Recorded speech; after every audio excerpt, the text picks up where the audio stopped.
You're listening to ThunderQuack Podcast Network.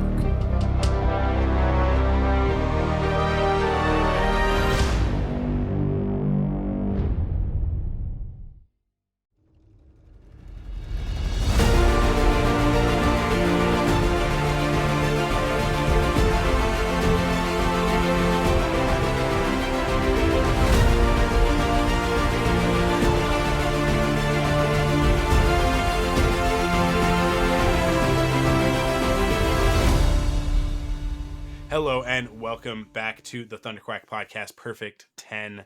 I am your host, Michael Cohen, and we're back with another fun episode. We've done a lot of movies lately, and we're going to switch it up a little bit. We're going to talk about a TV series on this one.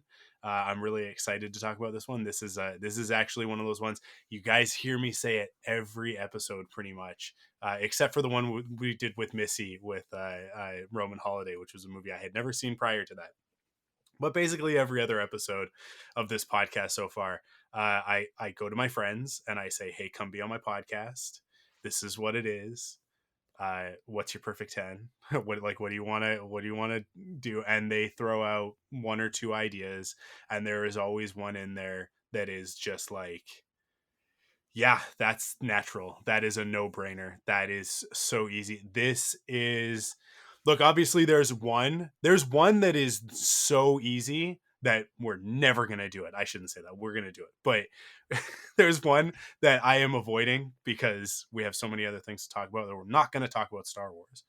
But but this is one of those other ones for me that is so incredibly natural that I'm so excited that we get to talk about it on this episode.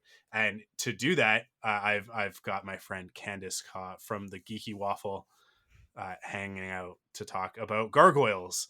Candace, how's it going? It's going really well. I'm very excited to talk about the Defenders of the Night. Yes. We're talking about Gargoyles, the television series, okay, from 1994. We are not talking about Gargoyles, the TV movie from the early 90s, just in case anybody's curious. No, there's like, when you look it up on IMDb, it's like the second thing that shows up. And it's like, no, why would anybody ever be looking for that? Just remove it from IMDb. Come on, there's only one Gargoyles. This show, I mean, we were talking about it a little bit before we started recording. This is a Disney afternoon show, so it's like so many things in Disney afternoon. I mean, you guys are listening on the ThunderQuack Podcast Network. If you don't know what the ThunderQuack is, then clearly you didn't watch Disney afternoon every week, like Candace and I did, or every day, I should say, every weekday. Yeah, Because the ThunderQuack is Darkwing Duck's jet that Launchpad flies. I Gargoyles is like, to me, the moment it's like it's from the end of Disney Afternoon's run, but it's like not the very end, but pretty close to the end, and it's like that signal of like, oh, our audience is aging, like the demographic has started to age out of this. So they're trying to kind of come with us a little bit, but yeah, this show, like I say, it's like it was foundational for me. So I've talked about a bit about it, but Candace, what I need from you is I need you to explain to the listeners who, I mean, like, I shudder to think that they even exist, but the people who haven't seen Gargoyles but are listening to this anyways, who hopefully will convert by the end of this and they'll go to Disney Plus and they'll start watching it. But Candace, what is Gargoyles? hey, Gargoyles is a Disney afternoon series, like you talked about, but it's not a DuckTales or a Darkwing Duck. This is. I don't want to say grown up because it was still for children, but it was a darker, more mature story. That there's these creatures, gargoyles, who turn to stone by night. I mean, by day, and at night they come alive, and they always want to protect a castle. So it starts in the year 994. They get cursed. 1,000 years later, they come back alive in New York, and it's about them adapting to modern society while still protecting their castle, which they consider to be Manhattan now. And it's just flippin' amazing. Yeah, it's in my opinion, it's the best thing that Disney Afternoon ever did, and that is coming from somebody who like named their podcast network Yeah. after Darkwing Duck. And because I love Darkwing, I love the DuckTales series, I love Chip and Dale, I like you name it. I love it, except for maybe Bonkers, but I I couldn't stand that show. But everything else Disney Afternoon was phenomenal, but Gargoyles was like something else, right? Like Gargoyles is something special. It was very different because it was a serial show. If Mm-hmm. you missed an episode, you might not understand what's happening the next day. It had this continuous story, and there was character development and relationship development, which you don't really see in that Disney Afternoon. It was such an Mm-hmm. outlier. It's kind of crazy. Yeah, like with no DuckTales, like most of the episodes of DuckTales were like 3 or 4 part episodes. Yes. If you go and you listen to my friend Curtis and I did a briefly lived series that we always threaten that we'll go back to one day called Cartoon Afternoon, where we were covering the new DuckTales, but interspersed with that we covered a few of the classic DuckTales episodes as well. And they would do arcs, right? But in like sitcom fashion, I everything would get wrapped up at the end and basically go back to normal, right? So you would get an episode where a new friend would join them, but then at the end of it, they would have to time travel him back to prehistoric time because they were like, we can't have a cave duck living with us forever. Right, like it would be stuff like Yeah. that, but you would always get back to the main status quo. Whereas yeah, Gargoyles was really the first thing that I ever experienced that had that continuing storyline over the course of the entire series, right? That it would like at one episode in season 1, if like you missed it like in season 2, like 60 episodes in, they'd be like, hey, by the way, you remember? And you'd be like, no, I don't. I always think about the Pack, right? Because the Pack are these villains that show up in season 1 really early on, actually. And over the course of the series, seasons 1 and 2, I should be specific, come back, like they split up and individually come back in like these huge meaningful ways um throughout. And it's just like it's one of those things of like, if you didn't really know where they came from in the first place, you might get a little bit confused. You definitely had to watch every episode of the series until you got to season 3. But Yeah. Yeah. we'll Ignore save season that. 3. We'll talk positives before we get into Yeah. season 3. Well, one of the major things that just comes to mind automatically is Elisa Maza is their human friend. She is their Mm-hmm. April O'Neil, if we're talking Ninja Turtle Yeah. terms. And she's a police officer. And there's an episode, I believe in season 1, where one of the gargoyles is playing with a gun and Mm-hmm. accidentally shoots her. Yeah. Like, this was elementary school children watching this, which Yeah. is actually amazing. Like, you see her lying in a pool of blood. Mm-hmm. And in the next episode, she's in crutches. She's walking slowly because, she's healing still. But afterwards, in other episodes, you see her putting her gun in a lockbox. Yeah.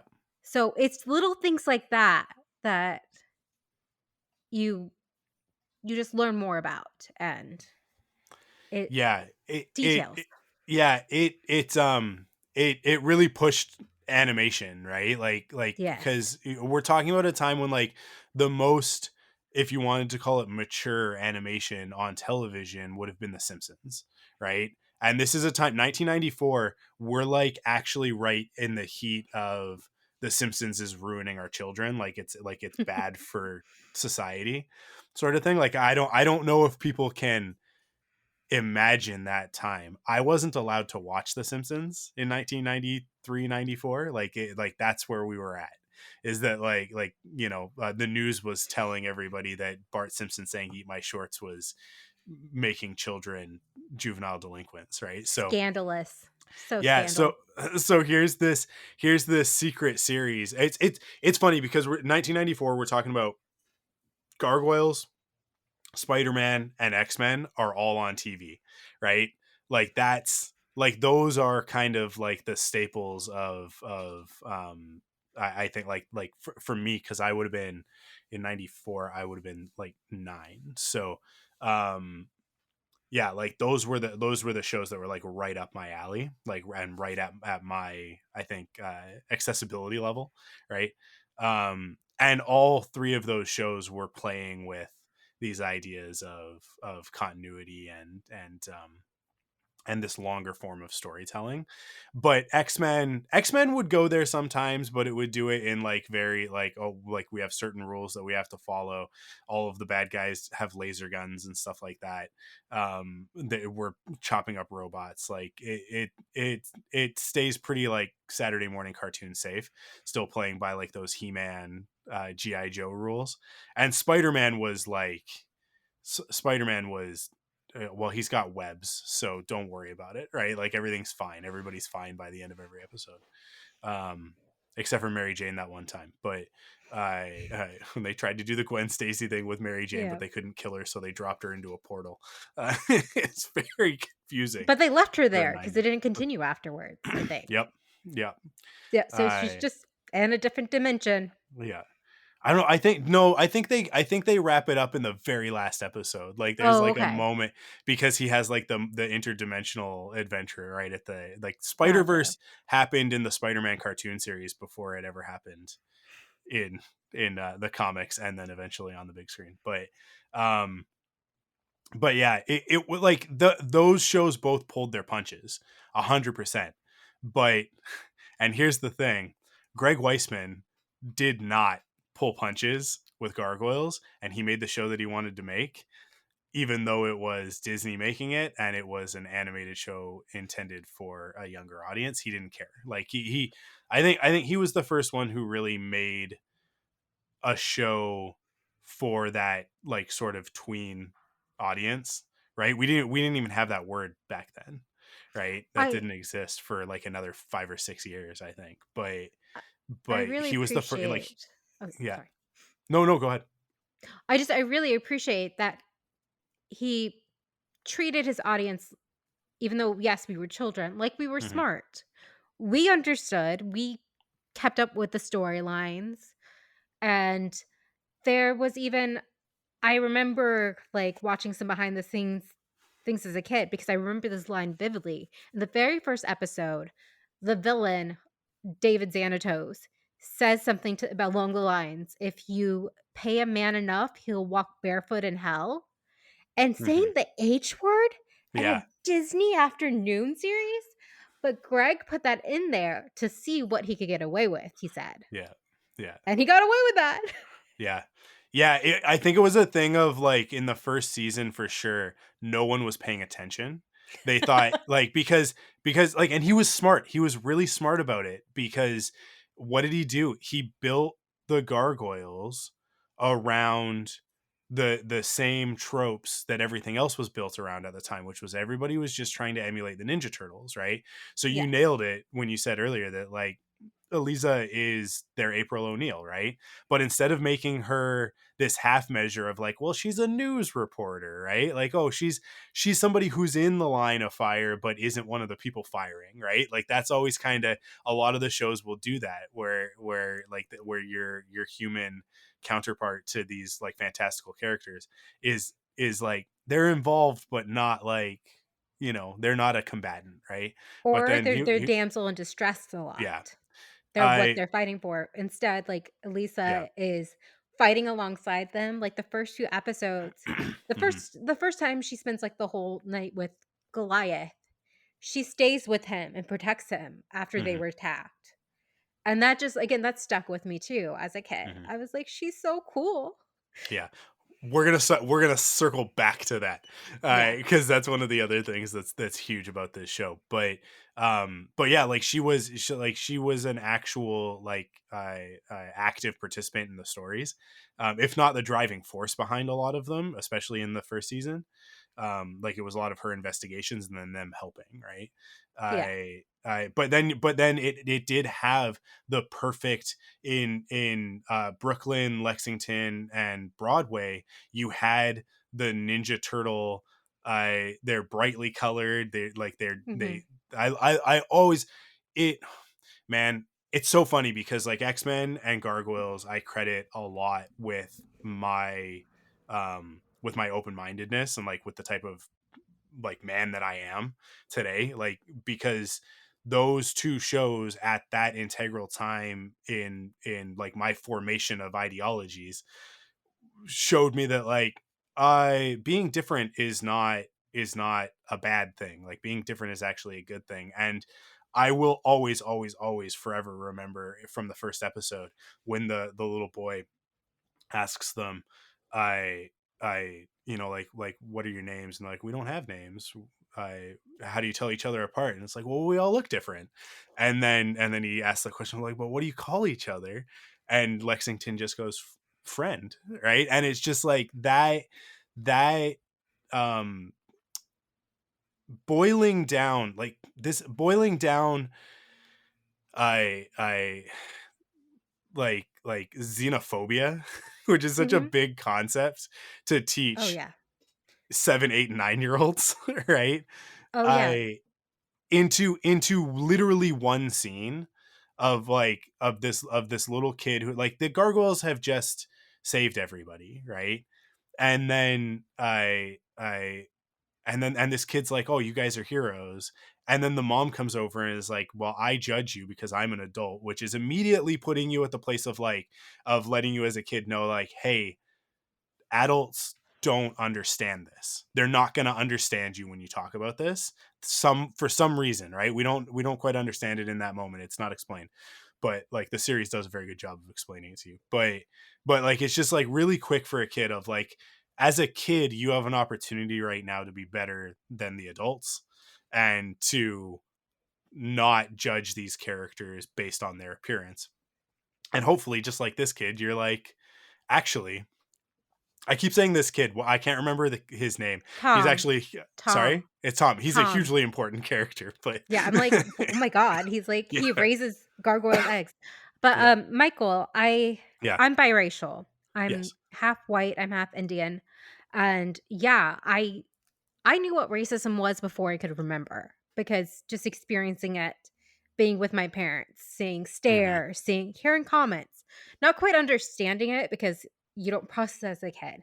But I met Marina Sirtis who plays Demona at one of the cons Hmm. I was working.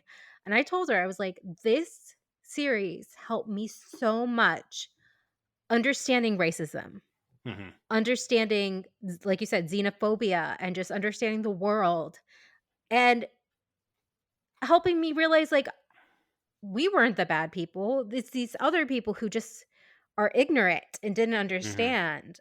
And having also a character like Elisa Maza, who is biracial, not the same as me, but just having that in a TV show Hmm. was m- representation. I will talk about it day in and day out. But like as a 6-year old, seeing that, and it just makes you feel a little less alone, Hmm. you know?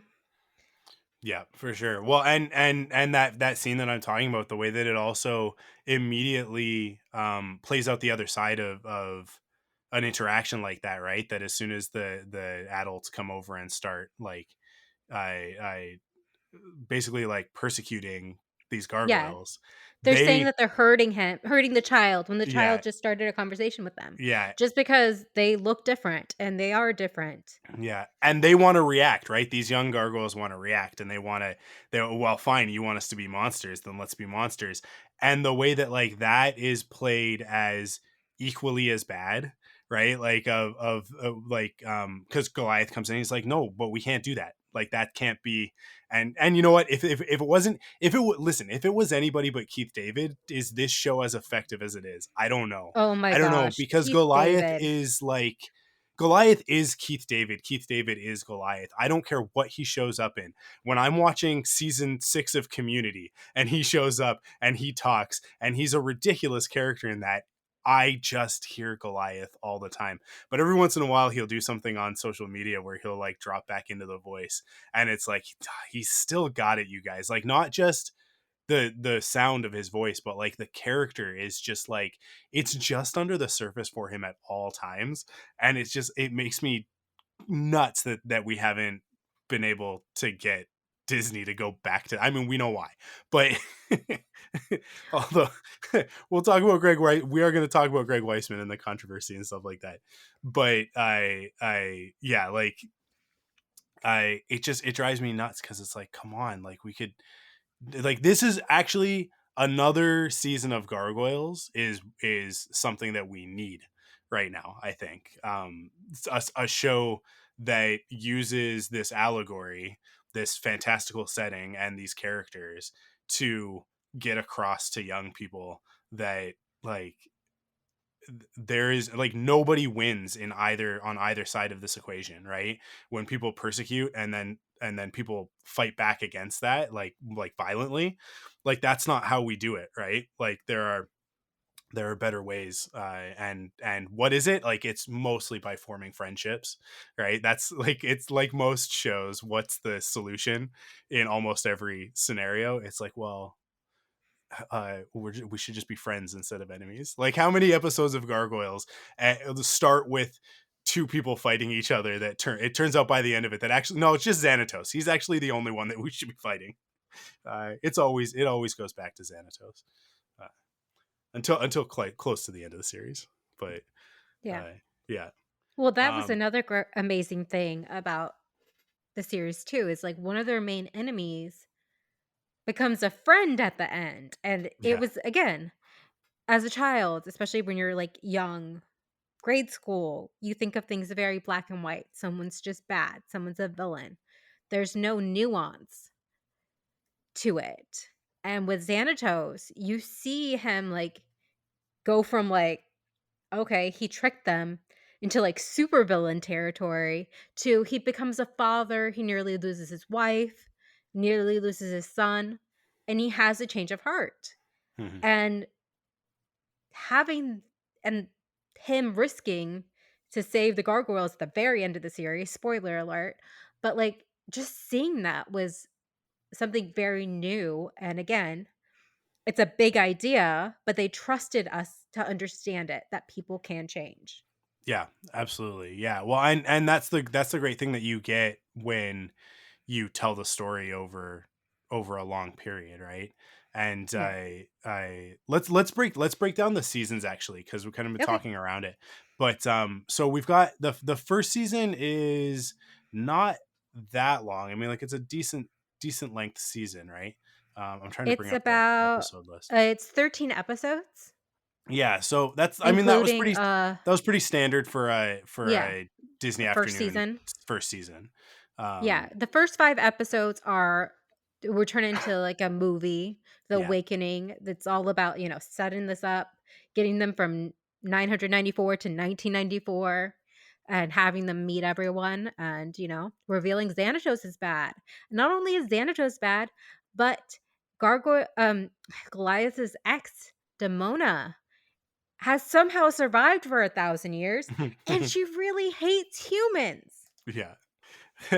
and how complicated that story is going to get is just one of the best things Oh about my this whole god, series. it's so good. It's How so freaking good. convoluted. And yeah. Um and then the second season is 52 episodes long. So it's funny that, like, the first season, like you said, was Greg Weisman going like, I wonder what I can get away with, and he kind of pushes the envelope a couple of places here and there. And so I think that Disney kind of reluctantly greenlights the second season because the show is hugely popular, right? Mhm. Massive, a massive hit. Action figures, VHS tapes. McDonald's Happy Meal, Oh my god, a video game on toys. the Sega Genesis, like, that nobody could play. But I never made it past the first level in that game, never. But I still rented it like 10 times. It doesn't matter. It's hilarious. You had to, you couldn't just go, I mean, you could just go buy video games, but nobody did that. you didn't own a bunch of video games unless you were like a rich kid. You would go to the video store, which is another antiquated notion, but like it's this place where they would have a bunch of video cassettes. Okay, so I have to explain what a VCR is, I guess, but no, you would go and you would actually be able to rent things. Video games were one of them, Mm-hmm. which means that you would pay the money and you would get to have it for a little bit of time. And I probably rented the Gargoyles video game enough to own it, and never beat the first level. Never, maybe made it to like the end of the first level and then died right before.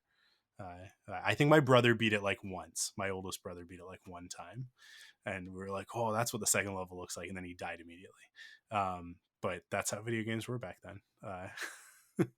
But season two gets wild, because season two is when we start to introduce all of these weird Shakespearean elements, which again, like, this is a show aimed at like 8 to 13-year-olds who have absolutely no knowledge of Shakespeare, right?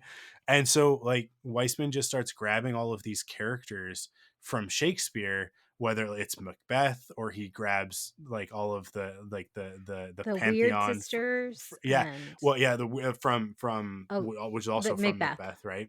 But yeah, But then he grabs the Midsummer's Night's pantheon from Dream. Midsummer's Night's Dream, and it's like, and that becomes like, it all becomes like interwoven into this thing where it's like, oh, this like Celtic, Scottish, it's because it kind of crosses boundaries in a lot of places, because It's a it's lot of myths. It's like yeah, Odin's in there. There's yeah. African myths. There's Native American. The trickster god. There's so much. I just want to say, when I was 7 years old, I made a librarian cried because I asked for Shakespeare because of the series. Because of the show, yeah. Yeah, It's I was funny like, because I "Where's this I Shakespeare?" my dad was like, he, when he was younger, he was an actor and that sort of thing, so and he was big into the arts and stuff, so Shakespeare was something that he obviously had a lot of knowledge about. And I would watch this show and then I would like talk about it, and he'd be like, the character's name is Macbeth, and then he would tell me about Macbeth, and I'm like 10 or 11 years old, right, talking to him about this stuff. And so I just picked stuff up, right? Like I just in conversation with him and other places, you just sort of start to put this stuff together. And then by the time that I got to high school, and it's like we're doing Macbeth, which I think was like 11th grade for me, um which I was already a huge Shakespeare nerd by that point anyways, but we're doing Macbeth, and I have all of this like extra knowledge about Macbeth that was spurned by Gargoyles. And I can remember a conversation that I had with my English teacher. He didn't like me very much, because I think he thought I was a know-it-all. And he was probably right, but I did also know a lot. So he didn't understand how to handle somebody with ADHD and hyperfixations. But anyways, one day we'd started Macbeth, and it was like the second class that we were talking about it, and it's discussion, right? English class, so Mhm. we were supposed to, we read it aloud, and then we're supposed to discuss stuff. And we're discussing things, and I started talking about like, well, Macbeth is an allegory for this and that and whatever. I'd had a long conversation with my dad about it, and like had gotten into it because of the character in Gargoyles, right? Had like, so I had all of this extra knowledge about it beyond just like the plot points of Macbeth. And he takes me after class and he's like, Mike, you have to keep that stuff to yourself. And I was like, why? I'm not wrong. And he's like, that's not the point. The point is this: these other kids, they're having a hard enough time just understanding this, just understanding the words. They don't even know what's happening in the story. And I was like, well, I think you're not giving them enough credit. I was like, that's a, like, what an angle for an educator to have, right? Of like, these stupid 16 and 17-year-olds don't understand. Well, how old are you in 11th grade? Is that right? I 15, think 16 so. year olds. I they don't have enough brains in their head to understand verily hath thou, right? Much less you're talking about the political, whatever going on in England and Scotland at the time. And it's like, okay, fine, I don't know, I thought that's what we were here for, but that's fine. So it's so funny that like that.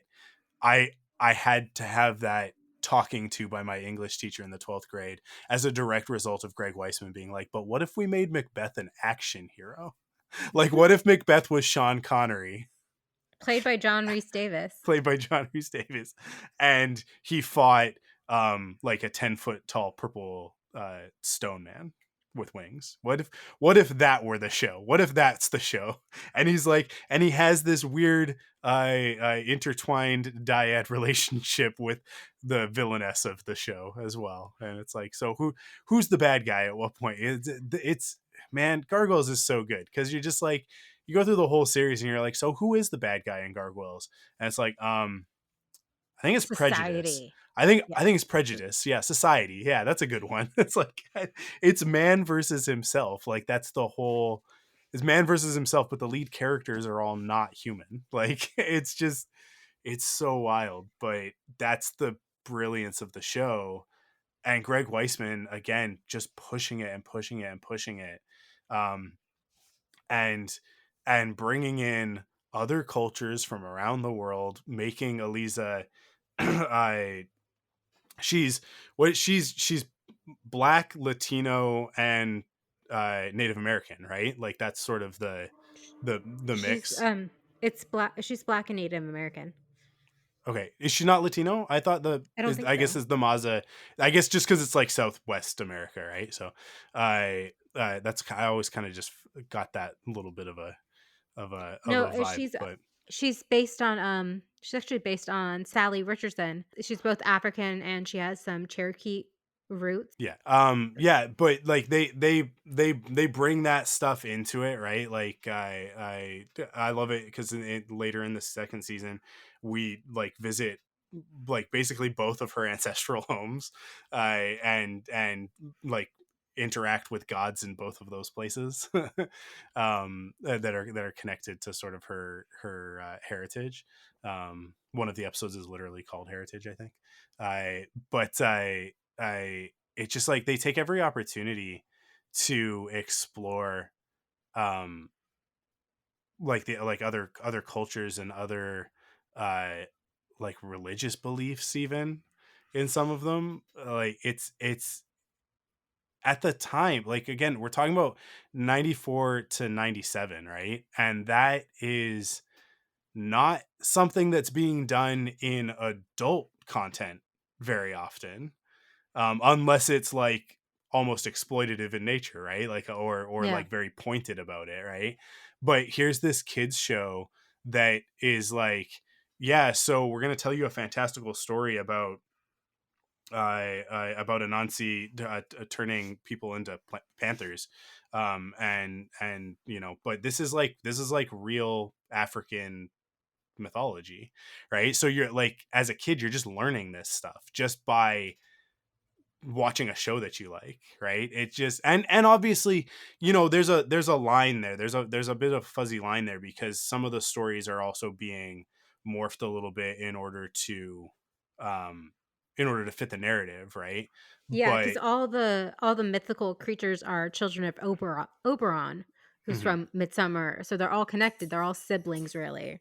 So yeah, like the a banshee from Ireland is related to the golem, I think, in Prague. yeah, which And is very tied into like Jewish. I yeah. It's like, it is like I think that episode is like an episode about anti-Semitism, right? Like, it's Hmm. yeah. And again, like, it's a cartoon series about a big purple man with wings, and his and his friends. But let's try and tackle anti-Semitism with this one. Which I love. Speaking as a Jewish person, I love that. It makes me very happy. But yeah, but then we get to the third season, and what No. happens with the third season is, so Weissman had been like basically fighting with Disney throughout those 52 episodes of season two. Every time he wanted to do something cool, they were like, "You can't do that in a cartoon," and he was like, "But I'm going to, because you guys ordered 52 episodes of a cartoon, and that's what I'm making." Um, And so like they kind of he just fought them. So they didn't renew. They renewed the series for one more season, but they didn't renew Greg Weisman's contract. They basically kicked him off the show, even though it was his creation. Like he birthed these characters, right? And this concept.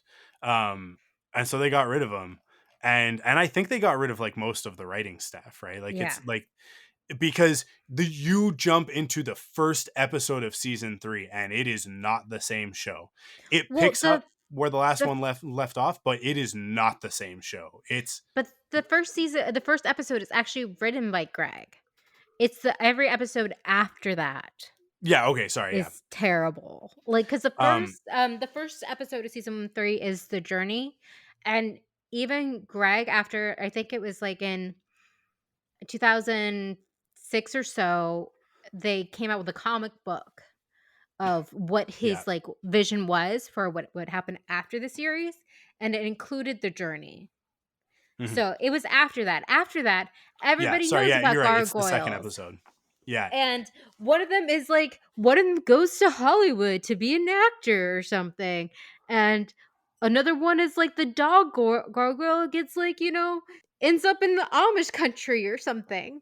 It's just Yeah. really weird. Yeah, it's so odd. It transforms from everything that we've been talking about, that we've been praising the show for, into just another Saturday morning cartoon. Like it like the difference is, this is a pun and I'm going to intend it. It's night and day. Like it is awful. They take something so amazing and just flush it down the toilet, and I hate it. But the best part of this whole story is that they didn't learn their lesson because many years later, Disney makes a huge acquisition for about $4 billion, and now all of a sudden they own Star Wars, and Star Wars has a massive hit animated series, one of the biggest animated shows at the time, the Clone Wars. And so Disney cancels it. They just cancel it. They're just like, well, Cartoon Network has a stake in that, so until we can sort that out, we're not making this show anymore. So cancel it. So they cancel it, and then we'll make our own show. Who should we get to make our new Star Wars TV show? And obviously they get Dave Filoni to head it up, but Dave Filoni, I think, goes to Greg Weisman and goes, "Hey, I really like Gargoyles. Come write a Star Wars show with me." And Weisman shows up and is one of the foundational creatives behind Star Wars Rebels. So My favorite Star Wars. yeah, my favorite Star Wars too. Like, It's like, huh, huh. This is why we don't need to do a Star Wars episode, you guys, is because it always we'll comes make back it to Star Star Wars. Wars. We'll Yeah, make we it will Star always Wars. make it Star Wars. I literally have on my shelf to the right of me. There's the my Kanan bust from Sideshow, and then the NECA Goliath, like just a little bit down from him. And the two of them, it's like, yeah, they belong together on the same shelf. That makes sense. But yeah, it's so funny because there's a lot of gargoyles in Star Wars Rebels. A lot. It has a great deal of connective tissue there, in terms of like the types of stories that they tell, and Also, just the names are like biblical, Hebrew, yeah, Greek inspired, yeah. like Hera and Ezra and all these kind of things. Yeah, you So, can you like can that feel feels his influence in that first season real heavy, but then it happens again. And listen, I'm talking totally out of school here because we have never heard fully why. officially anything of why Greg Weisman was not invited back to season 2 and didn't continue on that show. But after the first season of Star Wars Rebels, he was no longer attached, which I always thought was interesting. And I think it was right after that he sort of started back up on his axe grinding with Disney, with Gargoyles. And he got a little bit grumpy. And listen, if you follow the guy on social media, I've talked about Greg Weisman on other podcasts in the past, so I'm not saying anything new, I don't think. But he there are people who get the raw end of the deal on a regular basis, and you kind of go like, I don't understand why that happens.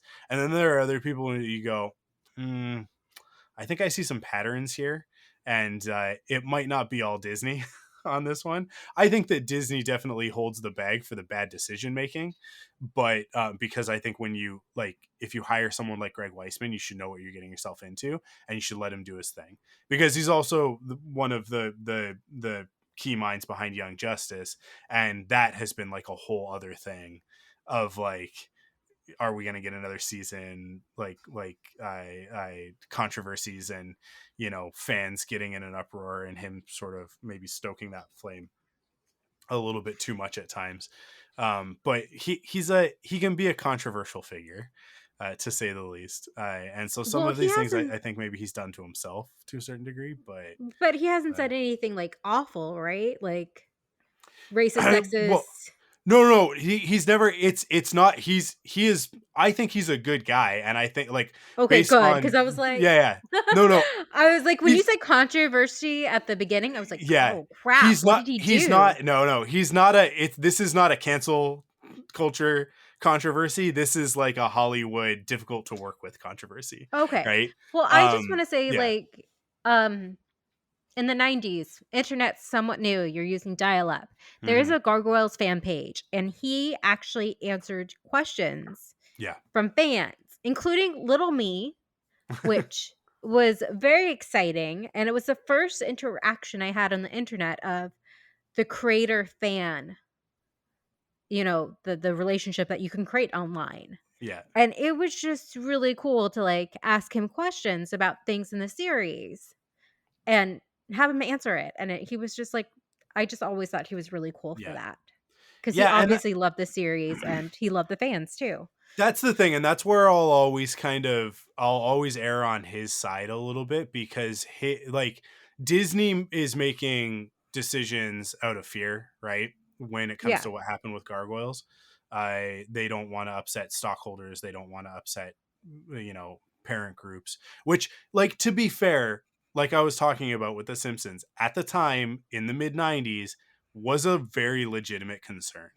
right? Like those mom groups had a lot of control in Hollywood. It was actually, when you look back at it, you look at the history of it, it's actually a little bit scary, and it's a little bit similar to some stuff that's going on right now, with some conservative groups where it's like it was political ideologists, on negative sides of things, using fear in order to shore up bases, right? Like in order to get Yeah. votes and that sort of thing. Yeah, and it's So we have to be like, Disney's great. I love Disney. I'm a Disney adult. I just went yeah, to Disneyland Paris. So just prefacing that, but they are still a business, and a business is about money. yeah, So I understand that they would be like, okay, well, what can we do that's not going to upset and have people be like, no Disney for my kids?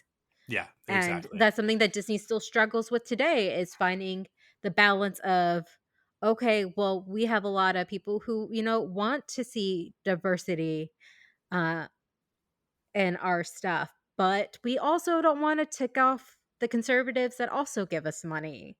Yeah. So they've been playing both sides, which doesn't really work for anyone. No, I mean it ends up being a centrist ideology, and that doesn't serve anybody any good, right? Um, Yeah. but yeah, it's difficult, but I'll always err on Greg Weisman's side, because where he's made mistakes over the years, it's been out of passion. Like Yeah, that's that's what and I always figured. it's totally relatable stuff. It's like I can relate to it really heavily, because I will say stuff on podcasts and I'll get caught up in the moment and I'll go off on a tirade, and then later on I'll be like, did I say too many words? So I get it. Like, you know, when you're a person on the internet, thankfully not that many people listen to me, so I don't get in that much trouble, except for that one time with the Raylos. But it's okay. It all worked out. I got in trouble with Raylos too once. Yeah, it was an absolute misunderstanding, but now I'm one of them, so I guess it worked for them. I they bullied me into becoming one of them, but I deserved it. Arzu's trying to do that with me, but it's not working. But yeah, like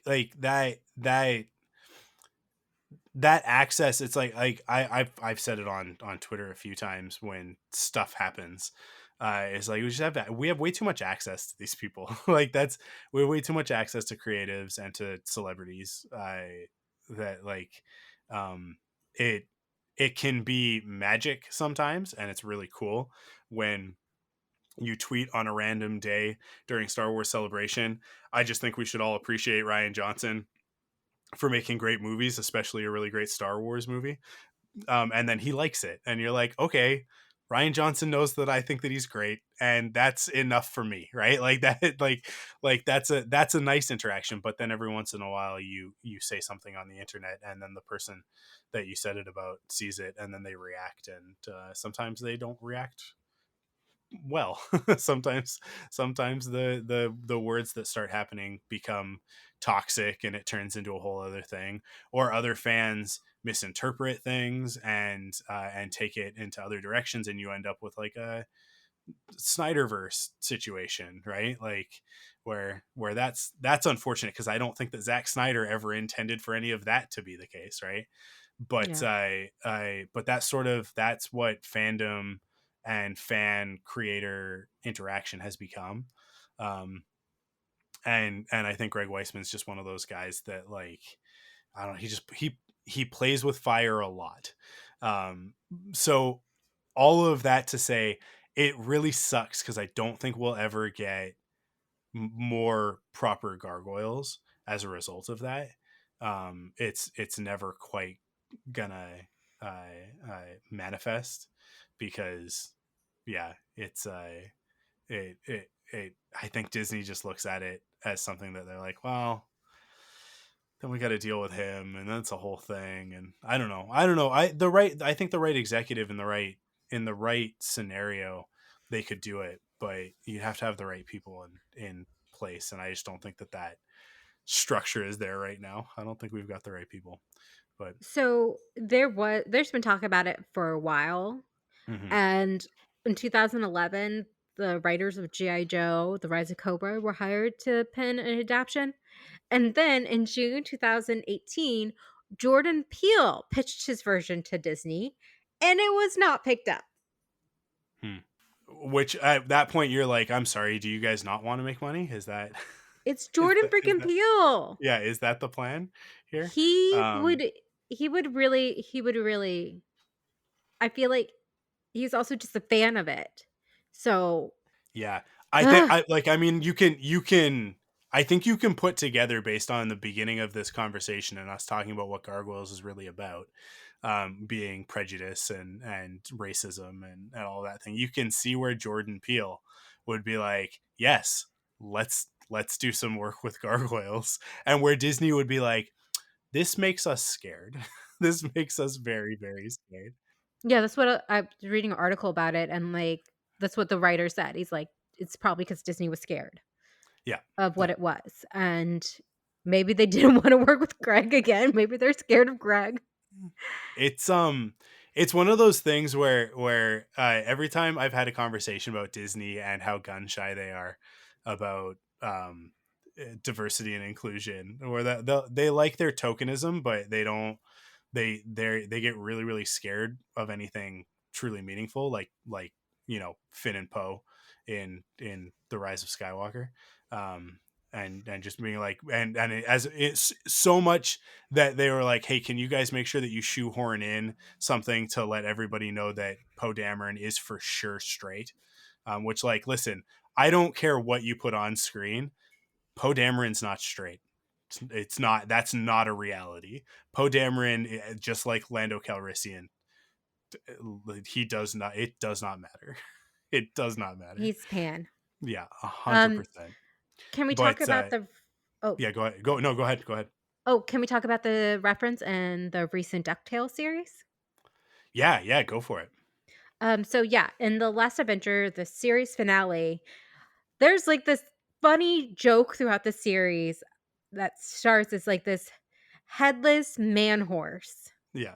He's called Manny, and he just walks around after he's like given the head of a statue of Scrooge McDuck, and he's just like he works for the company now. Yeah. It's just he's just there, and he's one of the. It's weird. I know it's weird, but that's what that series is, and it's amazing. So after in the final episode, he transforms into his true self, and that like has wings, and he looks like a gargoyle, and he is voiced by Keith David, Mhm. and he says, "I live again." Yeah. And it's hilarious. And there's It's so like a good. little bit of gargoyles. The little theme song plays a little bit. And Yeah. this is like from DuckTales, the recent series that has so many homages to Disney Afternoon, including like Rescue Rangers. Darkwing Duck gets his own like episodes arc. Mhm. So it was nice that they got even the gummy bears. What were those bears? Yeah, yeah. Gummy bears? So yeah, the gummy bears, I Rescue Rangers, Darkwing, I Goof Troop are all like included in the mythology of the new DuckTales series. It's all there. And I think that there's a reference to Bonkers. I don't think that like the character shows up, but I think that there's like a reference to the city that he's from or something. That one's hard because that one has humans in it. Yeah. Which like Gargoyles is also hard, but they found a fun way to do it. Because Gargoyles is like a real world sort of thing. But yeah, they managed to get in. They managed to get in references. I think, and Tailspin as well. Tailspin's actually like a major part of the series. Um, I I'm trying to think if there's any other like of the mainstays of Disney Afternoon that didn't get covered. But I think that they managed to have a reference to almost every show that was ever part of Disney Afternoon. But yeah, that Gargoyles one, oh my god, I popped so hard for that I like laughed so hard. Leonardo DiCaprio pointing gif Yeah. all day Um at that one in an okay. episode in a couple of episodes because that's in like the finale, right? And like Yeah, yeah. those last couple episodes is just like there because they knew that the show was done, and so Yeah. they were like, go fast now, like get Yeah, we got to as get many everyone. in as we can. So it's just like it's lightning round of Disney Afternoon and old school Disney references, and that one is too good. So, one of the interesting things I was talking about with the comic book is Slave Labor Graphics in 2006 produced Greg Weisman's what he said would be season 3. And it's interesting. It did not continue after 2008 because Disney increased its licensing fees. Hmm. So, I don't know, again, Disney versus Greg, it Yeah. feels like. But recently in the last summer, Dynamite Entertainment is doing Gargoyle season 4, and it's like the 18 issues of the Mhm. previous from Slave Labor are still canonical, and they announced that over 100,000 pre-orders, making it the highest selling comic of the year for Dynamite. So, Yeah. like, there are still fans. They recently came out with like a board game. My friend Maggie like was just like at Target, and she's like, "Candace, look what they have," and I was like, "Oh my god!" So So you want to talk about board games? I I'm gonna unlock core memory for is it the people with this one. VHS board game? Yeah. So I Mhm. had the VHS board game. I think a lot of us hardcore Gargoyles fans did. And if you've ever seen the Community episode where they play Pile of Bullets, a made up VHS Mhm. board game, um, and you watch that and you went like, I never experienced a VHS board game, but surely they weren't this bad. Absolutely 110% they were. And so I think I got it for Christmas or something that year, and I me and my brother sit down to play it, and bearing in mind obviously I'm like 9 years old. I I and we try and play this game, and I oh my god, it was not happening. It was just not happening. It was so difficult to make any sense of. And I think I still have it somewhere, but like we've lost all the pieces and stuff like that. But I still have the tape in the big box that it came in. But I it was rad. oh my god, it was so cool to like have all that stuff. And I had all the original, not all of the original. I had the, like, I think they did 3 versions of Goliath. Cuz I had the there they did like a regular one where that looked like they did in the cartoon, and then they would do a stone skin one that was like that looked more like the box art stuff that they had done at the time, like concept art, they were like rough to the touch, and then they had a third version of the figure that like busted out of uh, plastic. Like you put the little plastic armor pieces on it, and then it would like break out of them. Of Mhm. That was all for Goliath, but I think for all of the regular characters, they had like a regular one and then the stone skin one. And I had all of those Goliath ones, and then I had the Xanatos one. That Xanatos figure was like my favorite action figure for a long time, because he was in like his undersuit or whatever, but then you had like all the armor pieces to turn him into one of the steel gargoyles. um and yeah, so awesome, man. That, like I say, like that this show was like formative for me, to the degree that this is my first ship ever. And I Yeah. didn't realize it until I got like fully into the Raylo fandom, and was like I think somebody had posted like a what was your first ship sort of thing, and I started digging, and I was like, oh, it was 100% Eliza and Goliath, which is hilarious because like here's this human woman with this purple monster man. Yeah, But my dad would say it's interspecies, and I was like, yeah, "They're in love." but it's funny because this is like a couple years after Beauty and the Beast, right? Yeah. And so there's the Halloween episode where they all go down to street level to hang out with the humans and like pretend. I always love this. So like when the Ninja Turtles come up on Halloween and everybody's like, "Wow, that's a really good costume." It's like, no, that's a monster man. But whatever, that's fine. Let's pretend it's a costume. But they not so subtly, as a matter of fact, not subtly at all, just let you know what they're doing with the characters when Elisa shows up dressed as Belle. And you're like in like the literal like Belle from Beauty and the Beast, because it's Disney, so she can just be in that outfit without legal ramification, and it's like, come on, let's go, you can be my beast sort of thing. And it's like 9-year-old brain was like, wait a second. It was like doing the math, like the CSI math. There's a Yeah. whole episode where, Puck, literally from Midsummer Night's Dream, uh, trans makes Elisa into a gargoyle, and, like, Mhm. Goliath's like, "I never knew how attractive you are," and she's like, "What?" Yeah, I And love then it.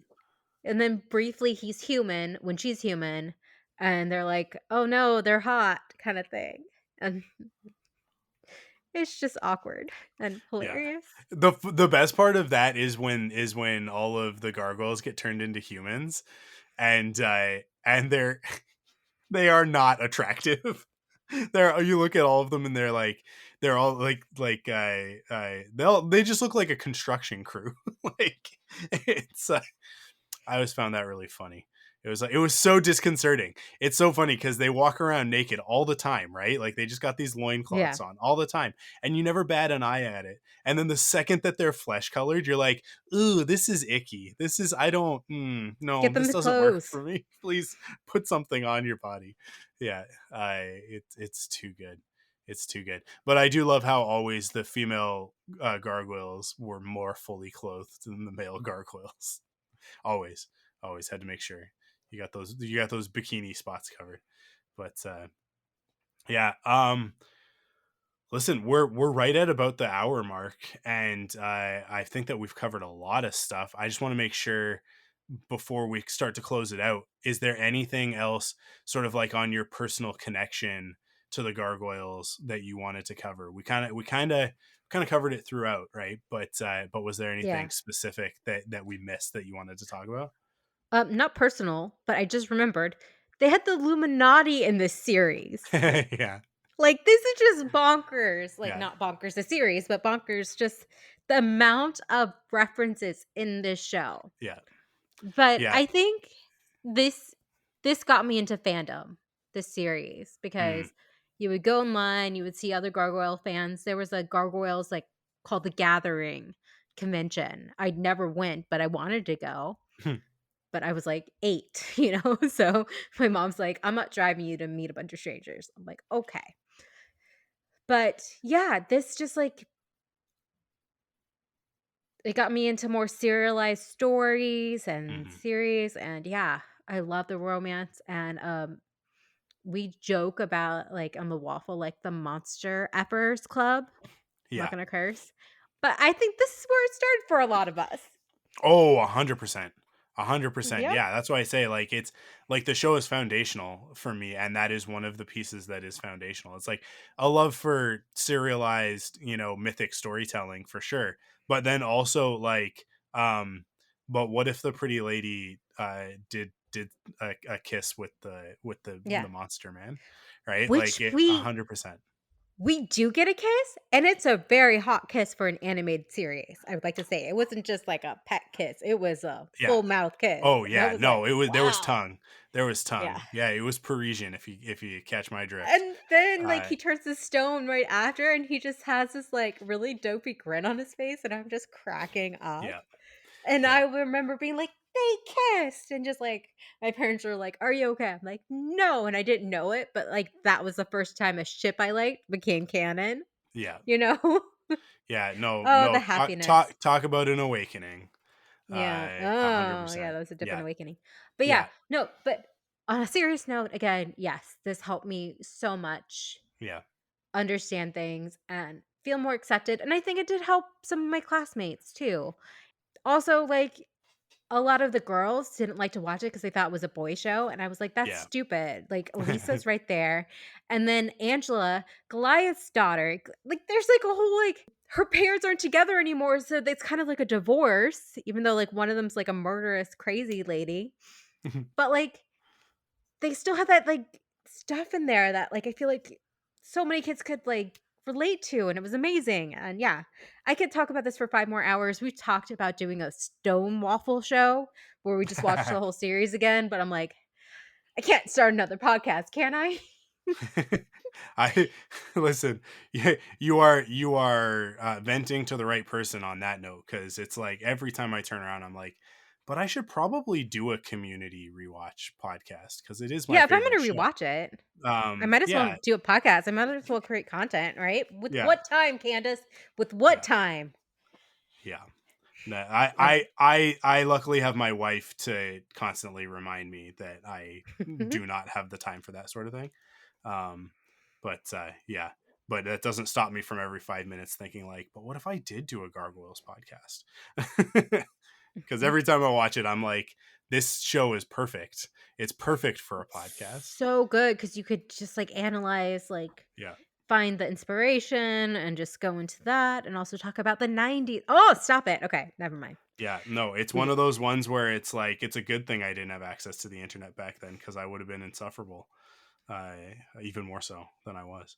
But yeah, that's awesome. I think we covered it. I think we did it. I think we've hopefully we've convinced some people to go boot up Disney Plus and check out Gargoyles right now. And maybe Nintendo will add it to the Nintendo Switch Online, Sega Genesis lineup. Now that I've and said it out loud, maybe you I can beat level yeah, 1 beat the finally. first level. I'm sure there's some YouTube video I could watch. Uh, Candace, where can people find you if they want to hear more of you talking about nerdy stuff? Oh, it's nonstop. You can find me at Candace the Geek on Twitter, and you can find me at thegeekywaffle.com. Geeky_waffle on Twitter, the Geeky Waffle everywhere else. Please check up our YouTube where we talk about just a lot of animation stuff, especially Disney. And yeah, that's where you can find me. Awesome. Yeah, go check out Candace on all of those various channels and platforms and whatnot. And we'll be back. Oh man, I've been teasing it. And I'm gonna give you guys one more tease for the next episode. Joe gets back from Europe soon. I think in like a week or so. And so he and I, it's already on the schedule. We are all set to record. And this is my hint. Is we're going to have a really good time talking about this next thing. And a bunch of you think that you just figured it out. You didn't. You didn't figure out what the next episode is. But we are going to have a good time. I thank you all for listening. Thank you to everybody who supports us over on Patreon. And I'll just do a quick shout out for Tim Dipple and the Perfect 10 pop quiz over on Patreon. So I've switched it up. All Patreon rewards go to all Patreon supporters. It doesn't matter how much money you give us. So if you'd been holding back because previously you looked at it and the tiers didn't make sense, I agree, they didn't make sense. And I just, the other part of it is that I was like, we're locking some really, really good content behind a $10 paywall, and and that's not fair. Mostly to Tim, who's producing these Perfect 10 pop quizzes for every episode, every 4 weeks. And I want as many people to enjoy them as possible. So head over to patreon.com/ThunderQuack and pledge $1, and you'll get access to the Perfect 10 pop quiz. He actually hasn't watched Gargoyles and has to put together a pop quiz, 10 question trivia quiz for you guys on Gargoyles. And I told him it's okay, they're just all, the answers are all the next generation. But we'll see what he comes up with. He did a really cool thing on the last one. If for people who don't support us on Patreon, haven't listened, he used, so the last episode was Terminator 2 Judgment Day. He used ChatGPT to write some of the trivia questions, which I thought was clever. It's actually the only clever use of AI that I've encountered in like real life. Like certainly there've been some smart people on the internet who've done some funny things, but in terms of like a real person that I know doing something funny with ChatGPT or like AI that doesn't cross an ethical boundary or anything like that, Tim was pretty clever on that one, so I got to give him props for it. So yeah, go check that out. Because if you pledge, you'll get access to all the previous ones. Which is me now having said that, I have to go back through and I actually have to unlock all the old ones because I think they're all set to the $10 tier. But yeah, thank you to everybody who does support us. Thank you to everybody who listens. And of course, even if you can't support us monetarily on Patreon, you can always support us by recommending an episode to a friend. I know you got a Gargoyles friend out there that wants to listen to two Gargoyles fans just be nerdy about Gargoyles for an hour, right? So send it over their way, or head to your podcast service and leave a little rating or review, preferably 5 stars if you can be so generous. If we deserve it, I guess. But thank you again for listening. Thank you again, Candace, for being on the episode. You've just returned from your own trip to Europe for Star Wars Celebration, so I know that you're taking on a lot by coming and being on a podcast so soon after returning. So I really appreciate that. But yeah, that's it for this episode. Thank you guys for listening. We'll catch you on the next one. ThunderQuack Perfect 10 is hosted by me, Michael Cohen.